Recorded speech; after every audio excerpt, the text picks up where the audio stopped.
오늘은 그 9강, 10강 그 두 과의 내용을 제가 같이 말씀드리도록 하겠습니다.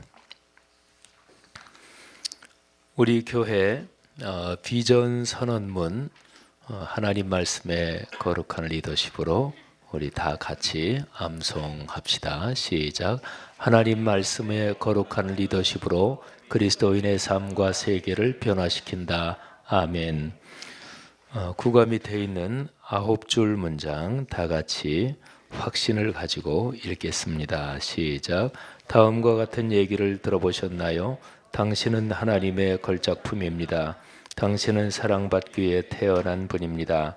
하나님은 당신을 사랑하십니다. 당신의 미래는 갈수록 좋아질 것입니다. 하나님은 당신을 위하여 놀라운 계획을 가지고 계십니다. 우리 교회 공동체를 통하여 당신은 축복과 기적을 체험할 것입니다.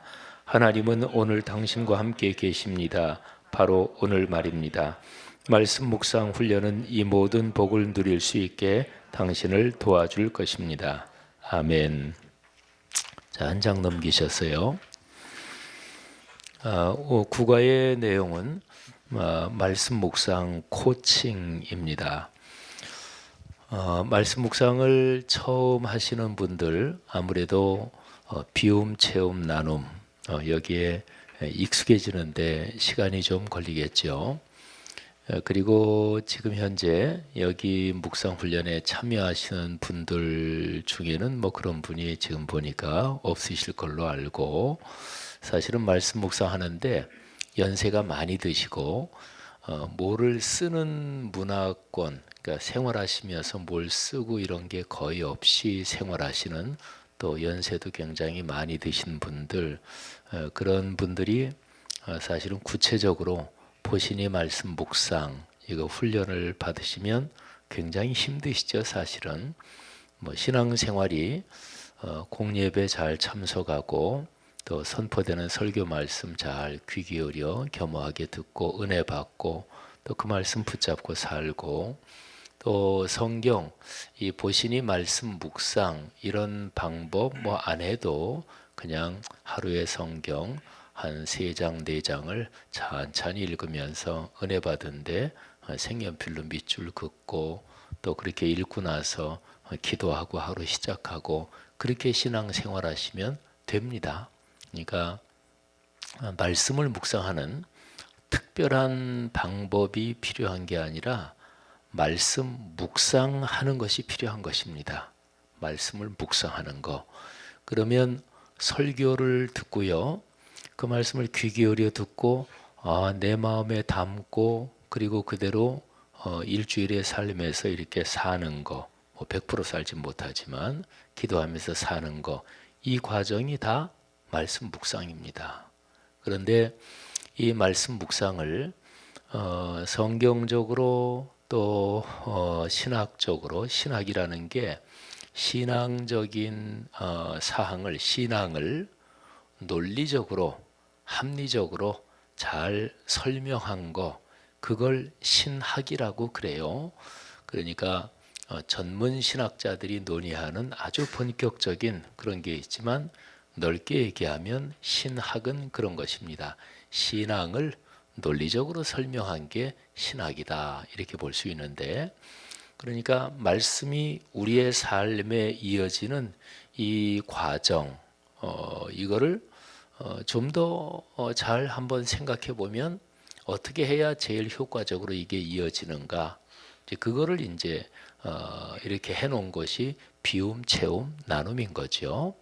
그래서 비움은 말씀 묵상을 할 때 한 하루 뭐 한 30분 말씀 묵상을 위해 시간을 낸다고 치면, 그러면 한 2분, 3분 조용하게 침묵하면서 기도하는 거지요. 그러면서 마음속으로 그렇게 침묵하면서 기도할 때 내가 생각난 어떤 죄가, 회개하지 않은, 자백하지 않은 죄가 생각나면 그냥 마음속으로 즉시 주님, 이 죄를 제가 회개하지 않았는데 제가 죄를 범했습니다. 용서해 주십시오 하고 자백하고, 그리고 오늘 말씀에서 제가 은혜 받게 하옵소서. 또 말씀을 내 지식이나 내 머리로 다 깨닫는 것이 아니고 성령께서 나에게 가르침을 주시고 빛을 비춰 주셔야 내가 이 말씀이 내 삶으로 이어질 수 있고 깨달을 수 있다. 이런 걸 생각하면서 성령님 지금 이제 말씀 묵상하는데 저를 도와주시고 저를 깨우쳐 주십시오. 가르쳐 주십시오. 이렇게 그냥 침묵으로 한 2, 3분 간절하게 이렇게 기도하는 거죠. 그게 비움입니다. 비움난에 그러니까 비움에다가 뭐를 쓸 거냐 이제 바로 돌아오는 주일에 묵상지가 다시 종이책 복권한 게 돌아오는 주일에 나와요. 그러면 뭐 또 그거 아니더라도 우리가 전자책으로 하면서 우리 서점에서 사실은 묵상 노트를 이렇게 팔잖아요. 거기 보면 비움난이 있죠. 그래서 비움난에 뭐를 쓰느냐? 근데 그거는 그 제목이 비움이잖아요. 그러니까 그냥 비워 놓으시면 돼요. 안 쓰셔도 돼요. 비움이니까. 그리고 비움에다가 그냥 뭐 저는 이제 묵상할 때 비움에다가 그냥 짤막하게 그냥 한 줄 씁니다. 주님 제 마음을 드립니다. 또는 이런 걸 내려놓습니다. 이런 걸 비웁니다. 뭐 이렇게 짤막하게 한 줄 씁니다. 또 그날 아침에 이렇게 묵상하며 비움 기도할 때 뭐 이런저런 복잡한 문제가 생각이 나잖아요. 그럴 수가 있죠. 그러면 하나님 이 문제 마음에서 비웁니다. 또 어떨 때는 전이 이제 우리 목회자들 여기 계시지만 우리 목회자들은 다 신학을 공부한 사람이잖아요. 또 저는 또 신학대학에서 교수도 하고 티칭까지 했던 사람이기 때문에 제가 신학적인 그 생각이 다른 사람보다 좀 강한 데가 있습니다.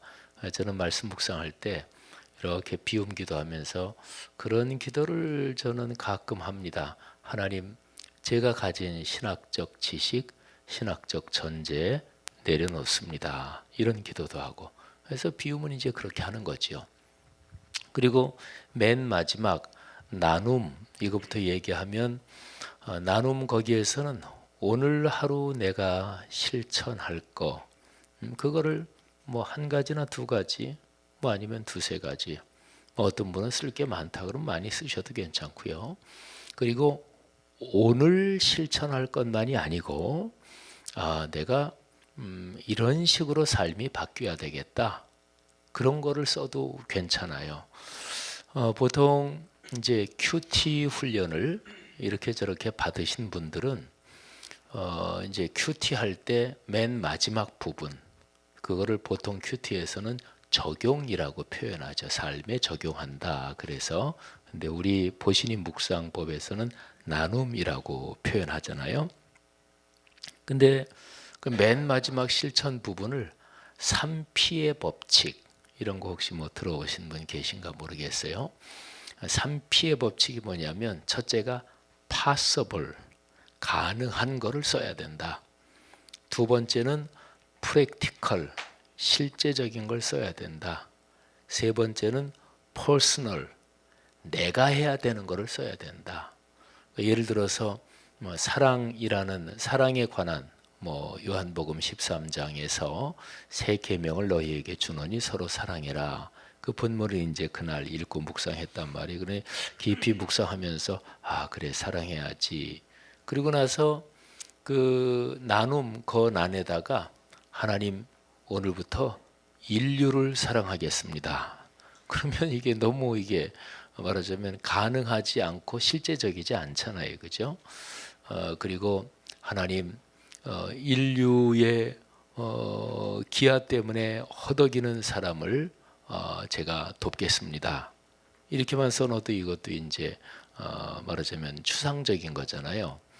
그러니까 좀 더 구체적으로 쓴다면 하나님 예를 들어서 우리 교회 기아 대책이나 월드비전이나 또는 우리 교회 방글라데시에 하는 거나 이 소울 사역이 있잖아요. 그러면 예를 들어서 그렇게 묵상하다가 소울 사역이 이렇게 생각이 났어요. 그래서 소울 사역 우리 교회에서 하는데 난 뭐 지난번에 할 때 할까 하다가 그냥 다음에 하지. 그랬는데 묵상하다가 이제 그 생각이 났단 말이. 예를 들어서 그러면 하나님, 소울 사역에 제가 한 달에 10,000원씩 동참하겠습니다. 그렇게 쓰면 그건 구체적인 거잖아요. 근데 예를 들어서 하나님, 2020년 1월부터 제가 한 달에 10,000원씩 동참하겠습니다. 또는 뭐 5,000원씩 동참하겠습니다. 그러면 내가 한다는 거고 퍼스널, 또 5,000원씩 2020년 1월부터 이거 프랙티컬 실제적인 거잖아요. 또 가능하잖아요. 그죠? 그러니까 나눔 난에 쓸 때는 그런 3P의 법칙 이런 얘기를 해요. 근데 제가 전에도 말씀드렸지만 저는 1974년에 예수 믿고 얼마 지나지 않아서 저는 큐티를 배운 사람이고, 그러니까 저는 예수 믿은 40 몇 년 동안 큐티를 계속 해온 사람이거든요. 또 그때의 70년대 중반은 큐티가 한국의 교회에, 제도권 교회에 처음으로 들어오는 때였어요. 그러니까 큐티는 원래 내비게이터나 뭐 쪼이 선교회나 예수 전도단, YM 이런 데서 주로 젊은이 선교 단체들에서 하던 훈련인데, 이게 제도권 교회로 처음 들어올 때가 70년대 중반이었어요. 저는 그때 당시 고등학교 1학년 때 예수를 믿었고, 또 믿고서 얼마 안 돼서 제가 다니던 교회 선배들 중에서 고등학교 졸업한 대학생 선배들 중에서 그런데 열심을 가진 분들이 있었어요. 그런 분들이 그런 선교단체 뭐 이런 데서 하는 거 가서 큐티 배워갖고 와서 후배들하고 같이 하고, 저는 그때부터 큐티를 배웠거든요. 그래서 보통 큐티 할 때 맨 마지막 실천 부분, 보통 적용이라고 표현하는 거기에서 3P의 법칙 이런 얘기를 많이 해요. 근데 저는 계속해서 이제 큐티를 하면서 이른바 한국 교회에서 큐티라고 하는 거, 거기에는 약점도 있고 장점도 있어요. 근데 특히 적용 부분에서 3P의 법칙을 너무 철저하게 그렇게만 하면, 그러면 맨날 실천하는 게 아주 자잘한 것밖에 없어요. 예를 들어서 오늘 내가 실제로 할 수 있는 거, 그러면 예를 들어서 내가 누구에게 관심을 갖고 그 사람을 좀 격려해야 되겠다. 그러면 오늘 전화 내가 누구에게 해야 되겠다. 이건 아주 실제적인 거죠. 그죠? 또는 누구를 만나서 내가 오늘 커피를 한 잔 사줘야 되겠다라든지. 근데 우리의 삶에는 예를 들면 내가 이제부터 남에게 좀 더 관심을 가지는 그런 사람이 돼야 되겠다 하고서 마음의 감동을 받고 내 삶이 나아갈 방향, 여기에 대해서도 뭐 구체적인 거는 뭐 직접 아직은 없더라도 이렇게 생각하고 그러는 거 아니겠어요. 그렇죠? 그러면서 우리는 계속해서 삶에서 선한 영향을 받고 그렇게 마음을 먹고 이러는 거죠. 그래서 나눔난에 기록할 때는 3P의 법칙 완전히 거기에 얽매이는 거는 제가 이제 한 40몇 년 동안 묵서 큐티를 하면서 살아오다 보니까 그렇게 하는 게 단점도 있어요. 그래서 나눔난에는 당장 실천하지 않는 그런 것도 써도 괜찮습니다. 그런데 나눔난에 뭐 두 가지, 세 가지 쓰는데 당장 실천할 게 하나도 안 쓰고 그냥 추상적인 것만 두세 가지 다 쓴다. 이러면 안 되죠. 그러니까 당장 내가 실천할 거, 또 이제 자꾸 말씀을 묵상하다 보면 당장 실천할 거, 이게 이제 좀 더 자꾸 구체적으로 됩니다. 그러니까 그런 걸 쓰되 그렇지 않은 것도 괜찮다. 그러니까 3P의 법칙에 너무나 얽매이면 그러면 이렇게 말씀 묵상하다가 이게 슬럼프에 빠지더라고요. 예를 들면 나 개인적으로 실천할 거 이것만이 아니고, 우린 대한민국 국민이잖아요. 그러니까 우리나라 국가와 사회를 생각하면서 우리나라가 이런 방향으로 가야 되겠다. 국민의 한 사람으로 그런 생각 가질 수 있잖아요. 뭐 예를 들면 요즘에 우리나라 검찰 개혁 뭐 이런 거, 검찰 개혁은 뭐 지금 뭐 정치하는 정당들은 늘 서로 싸우는 게 기본이니까. 근데 검찰 개혁 필요하냐 안 필요하냐 이렇게 물어보면 지금 그거는 다 필요하다 그러죠. 뭐 이 당이나 저 당이나 다 마찬가지예요. 그러면 말씀을 묵상하다가 성경의 구약 같은 데 보면 너희가 법을 올바로 집행하고 또 누구한테 청탁을 받고 뇌물을 받고 재판하지 말고 그런 얘기가 굉장히 많이 나와요. 요즘 말로 말하면 사법정의죠. 그런 걸 묵상하다가 검찰 개혁돼야 된단 말이에요. 주님, 검찰 우리나라 검찰이 개혁되게 하옵소서. 그런 거 이렇게 써놔도 내 검찰 개혁을 위해서 내가 매일 기도해야 되겠다. 매일 기도한다 이거는 구체적인 거지요. 근데 그걸 보면서 검찰 개혁에 대해서 이 말씀에 비춰 보면 우리나라 검찰이 좀 개혁돼야 된다. 이렇게 거기다 하나 써놓는 거 그것도 좋은 거잖아요. 저는 이제 목사니까 또 교계에서 제가 맡은 이런저런 일 때문에 어떤 걸 읽고 나서 묵상하고 나서 하나님 한국 교회가 이렇게 개혁돼야 될 텐데 하나님 도와주십시오. 한국 교회 개혁을 위해서 내가 좀 더 용기를 가져야 되겠다.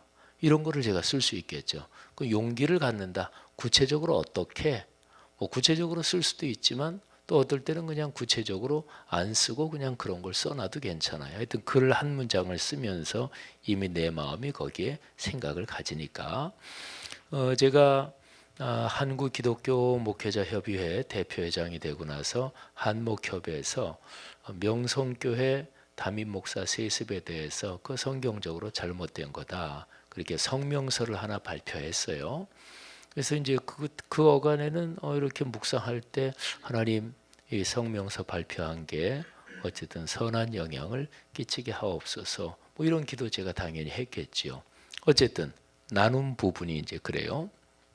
그 다음에 이제 가운데 관찰, 색임, 기도 여기에도 이게 각각 관찰도 그렇고 색임도 그렇고 기도도 그렇고 요 각각을 어떨 때는 잘하지만 어떨 때는 이게 잘 안 되고 또 못하고 이럴 때도 있어요. 그래서 말씀 묵상하는 비움, 체움, 나눔 또 체움의 가운데 있는 거에 관찰, 색임, 기도 이 말씀 묵상하는 전체 과정은 이 중간중간에 다 함정이 있을 수가 있어요. 근데 그 함정은 이렇게 생각하시면 돼요. 악한 영이 제일 싫어하는 게 말씀을 진짜 제대로 묵상하는 것을 악한 영은 제일 싫어할 것입니다. 왜냐하면 그렇게 되면 악한 영의 세력에 아주 결정적인 타격이 되니까. 그러니까 우리는 마음속에 나도 모르게 말씀 묵상을 하면서 자기도 모르게 어떨 때는 타협을 합니다. 예를 들면 색임 부분. 그러니까 관찰은 성경에 써 있는 거 이렇게 잘 살피고 성경에 써 있는 거 찾아내고 하는 거니까 관찰할 때는 그렇지 않은데 색임은 관찰한 그거를 그러면 이게 나한테는 어떻게 연관되지? 이거를 하는 게 색임 작업이잖아요. 근데 색임을 할 때 우리는 자기도 모르게 자기를 이렇게 합리화시킵니다. 성경 말씀에 자기를 비추어 볼 때 나는 고칠 거 하나도 없다. 이 말씀 그래 난 이 말씀대로 지금 100% 살고 있지. 이런 사람이 몇이나 있겠어요. 그러니까 말씀을 제대로 들여다보고 묵상하면 말씀 앞에 내 자신이 말씀의 거울에 비치는 거예요. 그러면 이런 점이 부족하고 하나님 이런 점이 참 송구스럽고 그러면 내가 말씀대로 살지 못한다는 거니까 그거를 인정하고 또 내 자신을 주님 앞에 그렇게 말씀드리고 이러는 거잖아요. 근데 사람은 누구나 다 내가 잘못했다. 내가 실수했다. 이거 내 부끄러운 못난 모습이다. 이거를 그냥 솔직하게 인정하는 거는 누구한테나 다 어렵습니다. 그래서 이제 우리 묵상 훈련 이미 했지만은 색임 훈련할 때는 정직해야 돼요. 의식적으로 그래. 자기 정당화시키지 말자. 자기 합리화시키지 말자. 내 있는 모습 그대로. 이거 뭐 누구 다른 사람한테 얘기하는 건 아니니까 이거는 하나님 앞에서 내가 말씀 묵상하는 거니까 내가 하나님 앞에서 정직하자. 정직해야 되고 두 번째는 용기가 있어야 됩니다. 용기가 있어야 내 자신의 부끄러운 점을 인정할 수 있잖아요. 그래서 색임을 잘하려면 정직해야 되고 그리고 용기가 있어야 합니다. 말씀 묵상을 이제 이렇게 서로 나눌 때요. 나눌 때 진짜로 내가 하나님 앞에서 한 말씀 묵상이지만 뭐 서너 사람 대여섯 사람이 같이 모여서 서로 묵상한 거 자기의 묵상한 걸 나눌 때 그거를 진짜 있는 대로 다 얘기할 수도 있어요. 그런데 말씀 묵상을 제가 이제 할 때 말씀 묵상 인도자, 소그룹 인도자는 상대 이제 이렇게 묵상 나누다가 다른 사람이 묵상 나눈 거를 들으면서 감동받기도 하고 은혜 받기도 하고 또 묵상 나누면서 어떨 때 눈물 흘리는 사람도 있고 그러다 보면 나도 감정이 동해서 굉장히 개인적인 문제도 그냥 스스럼 없이 얘기할 수도 있어요. 그런데 그거는 이제 말씀 묵상을 인도하는 소그룹 리더는 그런 게 있으면 그런 거를 자제시키기도 해야 돼요. 왜냐하면 막 서로 이제 말씀 묵상 개인적인 얘기 하게 되잖아요. 근데 하는데 누가 개인적인 얘기에서 감동받고 그래서 나도 예를 들어서 우리 남편하고 뭐 이렇게 저렇게 싸우고 참 최근에 이혼할까 이런 생각도 좀 했었다고. 근데 그런 얘기를 했다가 거기에 나누는 사람들이 다 성숙한 사람이 아니잖아요. 거기서 말씀 묵상 자리에서 나눈 거는 절대로 다른 데 가서 얘기하면 안 되는데 그 중에는 또 그 자리에서는 은혜로웠지만 사람이 은혜로운 상태가 늘 유지되는 건 아니잖아요. 그죠? 그리고 사람이 인격이 다 성숙한 사람이 아니고 그리고 다른 사람한테 뭐 이제 뭐 안 좋은 얘기 들으면 확 그거를 다른 사람한테 막 얘기하고 이게 습관화된 사람이 있어요. 인격이 훈련이 안 된 사람이 있죠. 근데 말씀 묵상 나누는 거는 뭐 그리스도인이라고 다 성숙한 사람이 아니잖아요. 그러면 그 자리에선 그렇지만 나중에 이제 거기에서 들은 얘기를 누구 어떤 집사 남편하고 대판 싸워서 뭐 이혼할까 생각도 했대. 그 말이 한 단계 넘어가면 누가 이혼한대. 그런데 예를 들어서 그 내외간에 아이가 중학생인데 누가 또 그러니까 이제 사람이 다 천차만별이에요. 누가 이렇게 야 니네 엄마 뭐 이혼한다며? 뭐 이렇게도 될 수 있어요. 이게 말이 한두 달이 건너면. 그래서 소그룹 리더는 무슨 얘기를 할 때 저 사람이 지금 막 한다. 집사님 그러면 그거까지 하시고 우리 다른 분 또 하시죠. 이렇게 이거를 자제시켜야 돼요. 담임 목사가 성도분들이 저한테 이제 와서 상담 같은 걸 하잖아요. 어떨 땐 굉장히 힘든 것도 상담합니다. 근데 굉장히 아주 본인이 인생사에 진짜로 큰 실수하고 이런 거는 담임 목사가 몽땅 다 상담을 다 할 수 있는 건 아니고 그런 거는 어떨 때는 안 하는 것도 좋아요. 왜냐하면 담임 목사한테 자기 인생에 진짜 부끄러운 치부를 다 얘기했다. 근데 담임 목사를 믿으니까 했을 거 아니겠어요. 근데 담임 목사의 관계가 뭐 성도들이 뭐 유별난 사람 빼놓고는 담임 목사랑 뭐 싸우는 사람이 몇 사람이나 되겠어요. 근데 싸우는 사람이 있을 수도 있다는 건 아시죠, 그죠? 그럼요. 그런데 담임 목사를 존경하고 또 믿고 그러니까 뭐 영적 지도자니까 뭐 이렇게 상담하면서 진짜 자기 인생에 누구라도 알면 안 되는 치부를 다 얘기했다. 우리 목회자들은 성도들과의 관계에서 들은 얘기를 비밀 준수, 성직자로서의 비밀 준수해야 돼요. 그래서 이제 되게 무슨 이런저런 얘기할 때도 누구 사람 이름을 명확하게 설교 시간에 얘기하는 게 덕스러운 거. 저도 이제 설교 시간에 되게 옛날 선배 목사님 제가 존경하는 목사님한테 이런 얘기를 들었습니다. 그런 얘기는 해도 뭐 이런저런 개인적인 얘기를 하는 건 안 되는 거죠. 그런데 담임 목사가 어떤 사람의 치부를 막 얘기하는데 이런 게 있어요. 그 성도가 이렇게 생활이 이제 그 심정이 그 정서가 이게 굴곡이 심한 사람이 있어요. 근데 그 사람이 예를 들어서 무지무지하게 개인적인 치부를 얘기한다 그럴 때는 담임 목사가 상크 상담은 안 하는 게 좋습니다. 그리고 전문 기독교 상담하는데 소개시켜 주는 게 더 좋을 수도 있어요. 담임 목사한테 그렇게 하고서 담임 목사랑 관계가 틀어질 수도 있지만 관계가 틀어지지 않는다고 해도 본인이 생각하기에 담임 목사는 뭐 계속해서 그분 위해서 기도하고 본인이 자기가 담임 목사 이렇게 볼 때 껄끄럽고 불편하고 이럴 수가 있거든요. 그러니까 우리는 성도의 교제에서 말씀을 중심으로 나누지만 그런 현실적인 것들을 생각을 해야 돼요. 그런 사람이 소그룹 리더가 될 수 있고 적어도 말씀 묵상을 나누고 하는 소그룹 리더다. 그 사람은 영적으로 사실은 굉장히 큰 책무를 맡는 것이고 그러면서 자기가 더 성숙하도록 그렇게 돼야 되는 거죠. 어쨌든 말씀 묵상의 전체 과정에는 빠질 수 있는 함정이 수도 없이 많다. 그거는 악한 영이 공격하기 때문에 그렇다. 이렇게 보시면 되고, 그래서 어떤 사람은 관찰까지는 잘해요. 근데 관찰까지는 잘하는데 책임이나 자기 삶에 연관시키는 것을 굉장히 못하는 사람이 있어요. 어떤 사람은 또 묵상하면서 뭐 하루에 이제 매일 묵상하는 거니까 뭐 하루에 막 1시간, 2시간 매일 시간 내고 그럴 수 있는 사람이 아주 극히 드물겠죠. 근데 그럴 수 있는 사람도 있어요. 뭐 목회자 말고 그냥 성도라 하더라도 어떤 분은 진짜 하루에 한 1시간씩 말씀을 그냥 그렇게 사모해서 하시는 분도 계시고, 목회자보다 더 깊이 말씀 묵상하시는 분도 있어요. 또 뭐 그게 또 자연스러울 수도 있고. 근데 자신을 자기도 모르게 합리화하면서 관찰은 잘하고 책임이 잘 안 되는 사람이 있어요. 그 사람은 자기가 영적인 문제가 있는 거예요. 그래서 나눔할 때 관찰한 거는 막 얘기하고, 그러면서 관찰한 거 얘기하면서 자기의 성경 지식도 막 자랑하고 그러는데 책임 얘기는 전혀 안 해.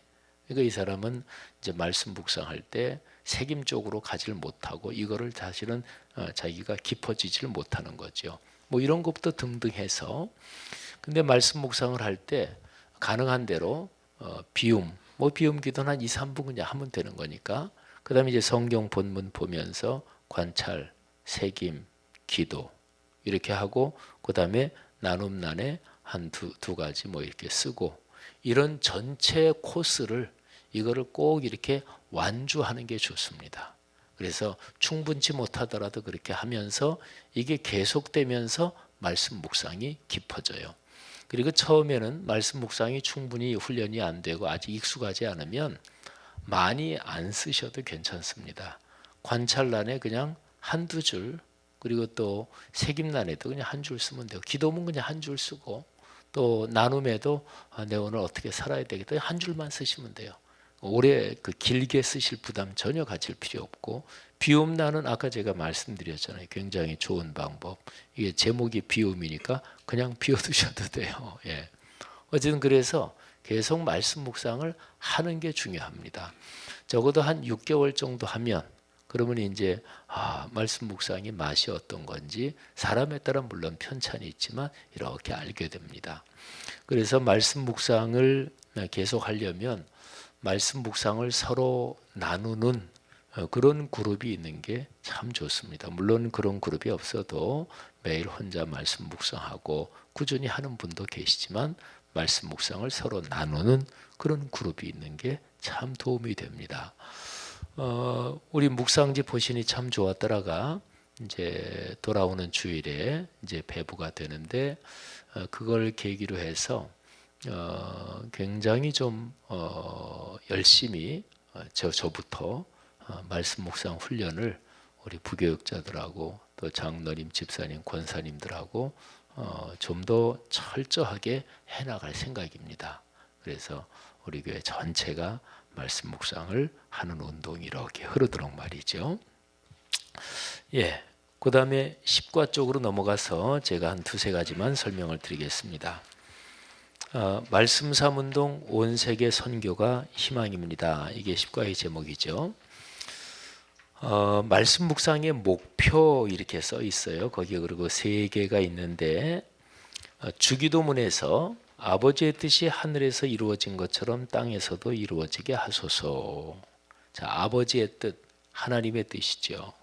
하나님의 뜻은 어디에 나타나 있고 어디에서 찾을 수 있나요? 그러면 66권 성경이에요. 그죠? 하나님의 뜻을 66권 성경 말고 다른 데서도 뭐 충분히 찾을 수 있지. 그러면 그건 이미 틀린 기독교 신앙이에요. 하나님의 뜻을 66권 성경 말고 다른 데서도 찾을 수 있는 게 있어요. 그게 뭐냐면 하나님이 창조하신 피조 세계 또는 자연에서 찾을 수가 있어요. 그거를 하나님이 자기 자신의 뜻을 이렇게 보여주시는 거, 하나님이 자신을 보여주시는 거를 계시라 그래요. 시자는 볼 시자, 계자는 열어준다, 가르쳐준다 이런 거예요. 그러니까 당신 자신을 열어서 가르쳐서 당신이 누구인지 당신의 뜻이 뭔지를 보여주는 거를 계시라고 그래요. 계시에는 두 가지가 있어요. 하나는 특별 계시, 하나는 자연 계시. 자연 계시는 하나님이 창조하신 자연 만물을 보면서 야, 이게 창조주의 솜씨가 놀랍다. 우리 찬송가에 그 참 아름다워라 있잖아요. 참 아름다워라. 이런 어디 야유회 가서 또는 멋진 경치 딱 가서 보면 와, 그 찬송이 이게 생각나요. 그런 데서 그 찬송 부르면 아주 좋습니다. 여러분이 살아오시면서 가장 멋진 장면을 본 기억이 언제입니까? 그게 바로 그런 걸 보면서 와, 창조주의 솜씨는 놀랍다. 그리고 이런 자연 만물을 보면 이 자연 만물의 질서나 이런 게 너무너무 놀라운 게 많아요. 새나 또는 메뚜기 떼가 뭐 수천만 마리가 한꺼번에 날아가기도 하잖아요. 근데 그놈들이 하나도 안 부딪힌다 그러대요. 안 부딪힌대요.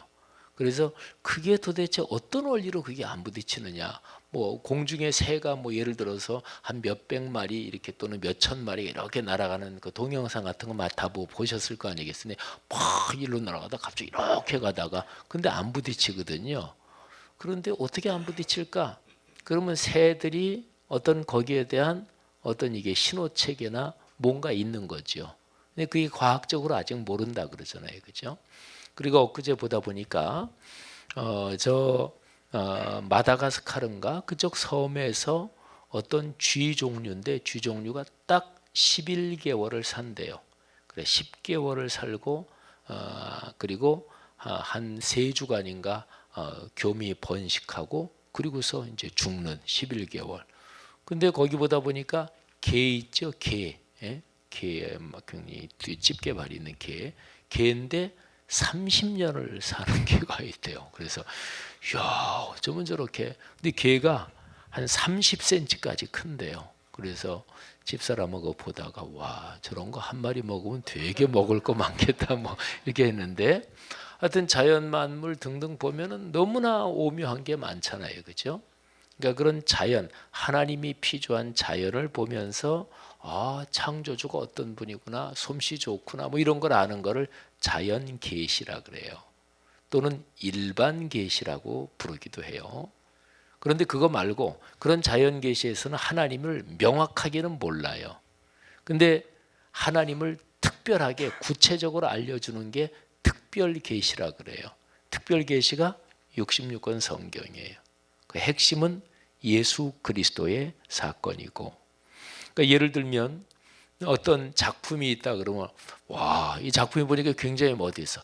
야, 이거 만든 사람 실력이 대단하네. 근데 누군지 몰라. 또는 거기에 이름만 써 있어. 뭐 예를 들어서 뭐 조셉 뭐라고 이 외국 사람 이름 써 있는데 누군지 몰라. 와, 이 조셉, 이 사람 대단한 사람이다. 야, 그림이 참 감동적이다.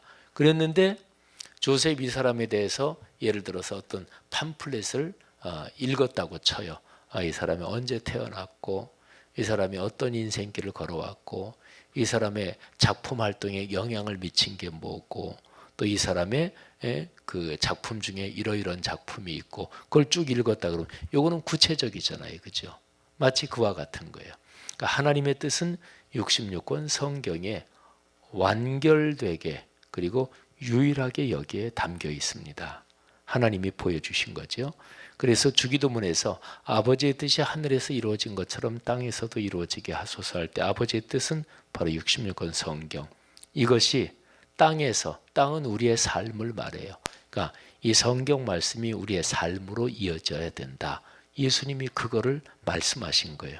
그러니까 우리 교회에서 강조하는 얘기로 하면 말씀이 삶이 되는 운동, 말씀 삶 운동.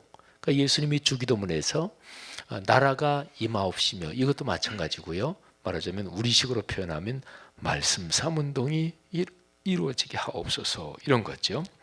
그리고 요한복음 15장에 보면 포도나무의 비유가 나와요. 너희가 내 안에 내가 너희 안에 있으면 너희가 열매를 많이 맺는다. 포도나무가 그 가지에 그 포도나무 가지가 나무에 붙어 있지 않으면 열매를 맺지 못한다. 너희가 내 안에 내가 너희 안에. 이건 바로 하나님의 말씀을 묵상하면서 말씀 안에서 산다. 말씀이 삶이 된다. 이걸 얘기하고요. 그리고 베드로후서 1장 하나님의 성품에 참여한다. 이거는 우리가 이번에 꿈새 한가을에서 들었잖아요. 베드로서 1장 4절 신성한 성품에 참여한다. 이건 하나님의 성품에 참여한다는 거예요. 예를 들어서 안도산 선생, 도산 안창호 선생, 어떤 사람이 도산 안창호 선생을 닮을 수가 있겠죠. 도산 안창호 선생이 지금 세상을 떠나 안 계시지만 그분이 남기신 어록이나 그분이 남기신 글이나 이런 걸 읽고 감화를 받으면 도산 안창호 선생을 닮을 수가 있습니다. 그런 거죠, 그렇죠? 뭐 백범 김구 선생 마찬가지고 말하자면 하나님을 누가 어떻게 닮을 수 있느냐? 그건 하나님의 말씀 이거를 묵상하면 하나님을 닮고 하나님의 성품, 신성한 성품에 참여할 수 있게 되는 거죠. 그래서 말씀 묵상의 목표는 바로 그것입니다. 예수 그리스도를 닮는다 또는 하나님을 닮는다 이 같은 말인데 말하자면 하나님을 닮아 그분의 뜻 가운데 살아가는 거 이게 이제 말씀 묵상의 목표인 거죠. 그리고 그 밑에 보면 말씀 삼운동 온세계 선교 우리 교회 거기 비전 선언문도 적어놨는데요. 그리고 우리 교회 중심 성경 구절도 거기에 적어놨죠. 우리 교회 중심 성경 구절 거기에 보면 하나님의 말씀이 점점 왕성하여 사도행전 6장 7절에서 한 덩어리를 일본어로 아예 딱 해놨잖아요. 말씀이 왕성해진다. 말씀이 삶에서 살아 움직인다 그런 거예요. 그러니까 말씀이 점점 왕성하여 요거는 말씀 삼운동을 얘기하는 것입니다. 그리고 뒤에 부분 예루살렘에 있는 제자의 수가 더 많아지고 허다한 제사장의 무리도 이도에 복종한다. 그러니까 예수 그리스도의 복음이 점점 넓은 사람들한테 퍼져가는 거잖아요. 복음이 퍼져가는 거를 전도 선교라고 그래요.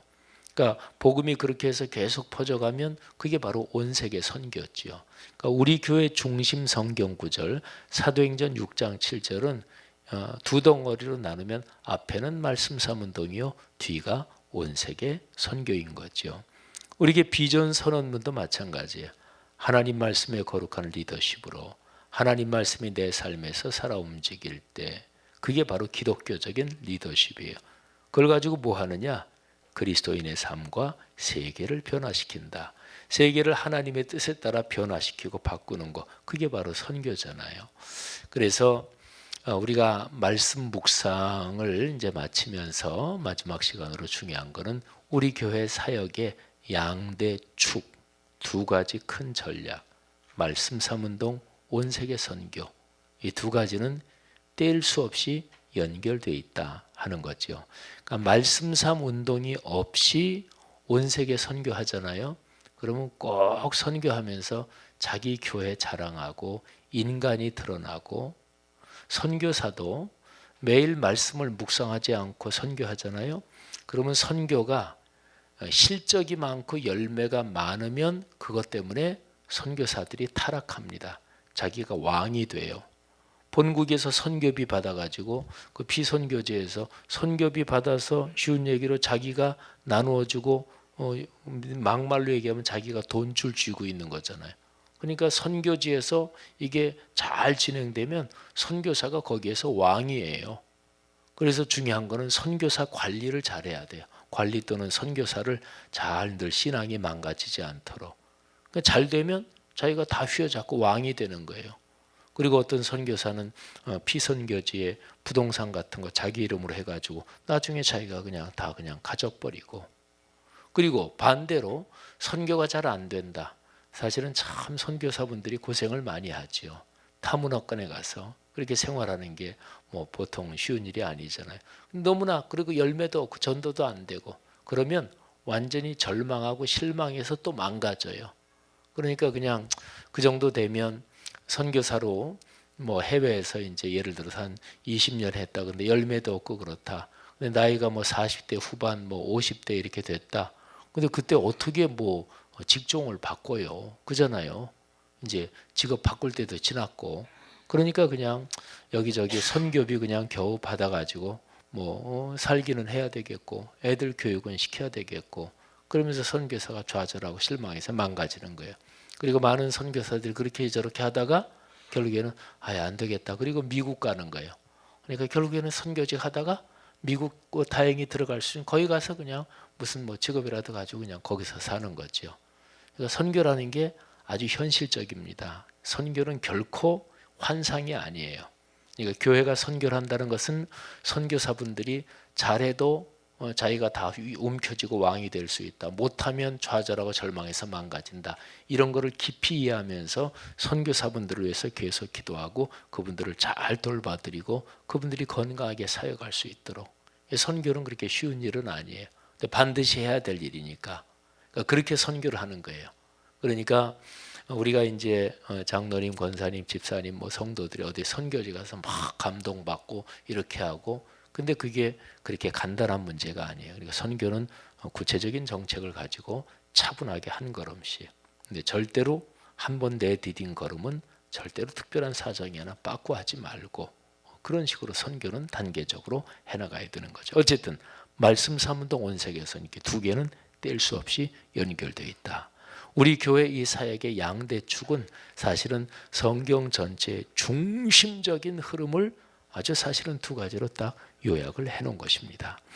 여러분들이 말씀 묵상을 이번 2019년 2학기 훈련을 받으시고 나서 그리고서도 꾸준하게 말씀 묵상을 꼭 하시기를 권면합니다.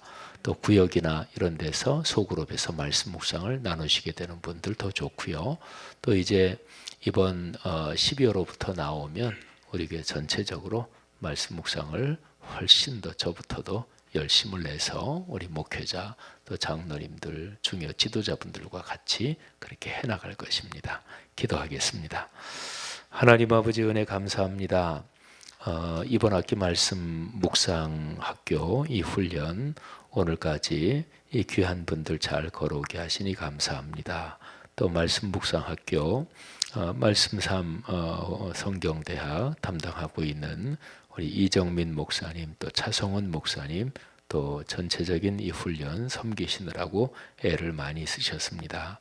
또 박만수 장로님 또 허순영 권사님 비롯한 우리 말씀 묵상 리더분들 또 하나님께 받은 소명대로 잘 섬기셨습니다. 오늘 소그룹 모임도 축복하시며 이 모든 분들에게 넉넉한 은혜와 복을 주옵소서. 예수님 이름으로 축복하며 기도 올립니다. 아멘. 네, 고맙습니다.